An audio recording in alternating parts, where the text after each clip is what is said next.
Senhor é poderoso, o Senhor é misericordioso. Te louvo, Jesus. Guia para quem o Senhor quer que eu ajude. Levanta os que invocam o seu nome. Levanta aqueles que amam e que confiam no Senhor.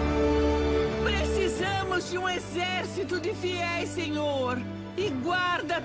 Fala galera, a paz e Pentecostes, você está no canal Jovens de Fogo, nós estamos no seminário de oração. Hoje nós vamos trabalhar o seguinte tema, a oração como via de conhecimento de Deus. Karl Rahner já dizia que o cristão moderno, ou ele será um místico, ou ele não será nada. Então, nesses tempos que nós estamos vivendo, é necessário que nós possamos ter uma vida mística. Entenda mística como experiência de Deus. E essa experiência vem por meio de um conhecimento. E nós vamos trabalhar aí Jeremias, no capítulo 33, no versículo 3. E assim diz a palavra do Senhor. Clama por mim, e eu te ouvirei, e te mostrarei coisas grandiosas e inacessíveis, que tu não conheces. Nesse texto, o Senhor fala sobre a oração como via de conhecimento. Nós aí temos três grandes ensinamentos. Primeiro que o Senhor fala que nós devemos invocar o nome dele. Clama por mim. Segundo, que ele garante que a nossa oração sempre será ouvida. Eu te ouvirei. E terceiro, que a oração traz revelação. A oração traz o conhecimento de mistérios que até então estavam velados, escondidos aos nossos olhos. Existem duas formas de nós conhecermos a Deus. Uma por meio da via natural e outra por meio da via sobrenatural. A primeira, ela cega ao nosso entendimento. A segunda, ela abre os olhos do nosso coração para uma revelação que é oculta à visão natural. Por isso, São Paulo, na primeira carta aos Coríntios, no capítulo 2, no versículo 14, ele vai dizer que o homem natural, ele não compreende as coisas espirituais, que para ele são loucura. Nós vamos ver no Evangelho que os irmãos de Jesus, não compreendendo a sua missão, chamaram Jesus de louco. Nós vamos ver os saduceus dizendo que Jesus ele tinha um demônio. Chamaram Jesus de Beelzebu. Por quê? Porque eles conheceram a Jesus, mas conheceram a Jesus apenas na via natural. E essa via natural é uma via que não traz transformação. Por isso o Senhor vai falar em Mateus, no capítulo 22, no versículo 29. Errais, porque não compreendeis a Escritura e nem o poder de Deus. Então, o conhecimento natural é um conhecimento que não traz transformação. Muitos foram ao encontro de Jesus, mas foram ao encontro de Jesus apenas por uma via intelectual. Em João, no capítulo 3, nós vamos ver sobre Nicodemos, que Nicodemos vai ao encontro de Jesus, reconhecendo que Deus está com ele, porque ninguém é capaz de fazer os milagres que Jesus fazia se Deus não estivesse com ele.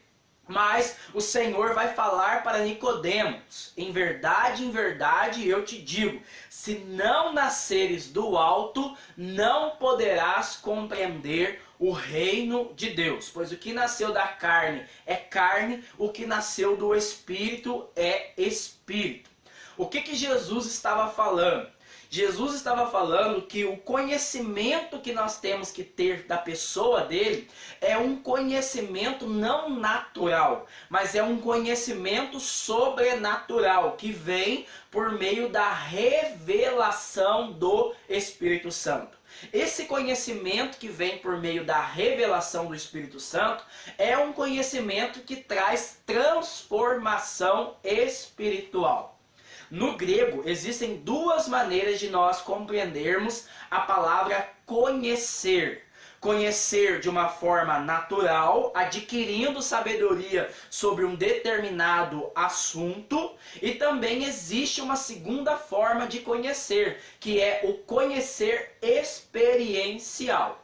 Quando a Bíblia fala de conhecimento, ela fala sempre nessa segunda via. Se nós conhecermos a verdade vai trazer transformação, a verdade vai nos libertar. Por isso, em Oséias, no capítulo 4, no versículo 6, o Senhor vai falar que o meu povo está morrendo por falta de conhecimento, por falta de experiência, de revelação. Nós vamos ver que Pedro, ele experimentou esse conhecimento de Jesus através de uma revelação. Tome comigo Mateus, no capítulo 16, no versículo 13. Jesus foi à região de Cesareia de Filipe, e ali perguntou a seus discípulos: quem dizem os homens ser o Filho do Homem? Eles responderam: alguns dizem que é João Batista, outros que é Elias, outros que é Jeremias ou um dos profetas. Então disse-lhes: e vós, quem dizeis que eu sou? Simão Pedro respondeu: tu és o Cristo, o Filho do Deus vivo. Então Jesus declarou: bem-aventurado és tu, Simão, filho de Jonas, porque não foi carne e sangue que te revelaram isso, mas meu Pai que está nos céus. Então, o verdadeiro conhecimento de Jesus só pode vir por meio de revelação, por meio da ação do Espírito Santo em nós. E o Espírito Santo, ele vai agir em nós através da via da oração. Por isso, a oração é a via de conhecimento de Deus. Então, na oração, nós temos revelação. Revelar significa tirar o véu. Aliás, a palavra Apocalipse é justamente isso, uma revelação. Deus vai tirando o véu, aquilo que estava oculto aos nossos olhos, por meio da ação do Espírito Santo em nós.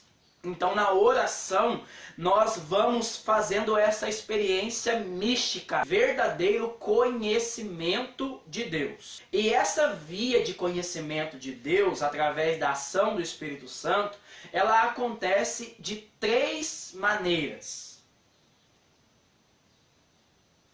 Primeiro, o Espírito Santo nos dá a experiência de iluminação. Então, o Espírito Santo, ele vai clarear a nossa mente. Ele vai nos dar entendimento, trazendo revelação às verdades que são reveladas por meio da fé. Então, é o Espírito Santo que nos faz crer em Deus, crer na sua palavra, crer na igreja, crer nos dogmas de fé. O Espírito Santo, ele nos guia em toda a verdade, como nos ensina São João. Através do Espírito Santo, nós temos essa experiência de conhecimento de Deus, de iluminação. Segundo, o Espírito Santo nos leva à contemplação. Então, essas verdades de fé que já estão intuídas em nós, por meio da ação do Espírito Santo em nós, agora elas vão ser aprofundadas através de uma contemplação. Se você olhar aí os vídeos anteriores, eu falei sobre o método de oração Lectio Divina. E um dos elementos é justamente este, a contemplação. Muitas pessoas já fizeram essa experiência.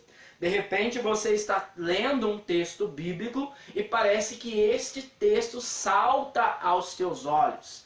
Aliás, Santo Agostinho, ele se converteu desta maneira. Um menino apareceu para ele, entregando a escritura em sua mão e disse: toma e lê. De repente ele toma e lê um texto de Romanos e aquele texto cai profundamente em seu coração. Então o Espírito Santo traz a nós um conhecimento, uma verdade que estava oculta aos nossos olhos. Chamamos isso também de inspiração. Então, quando você inspira, você traz para dentro do seu coração um ar que estava fora de você. Então, o Espírito Santo vem e traz a nós um conhecimento de Deus que nós não tínhamos.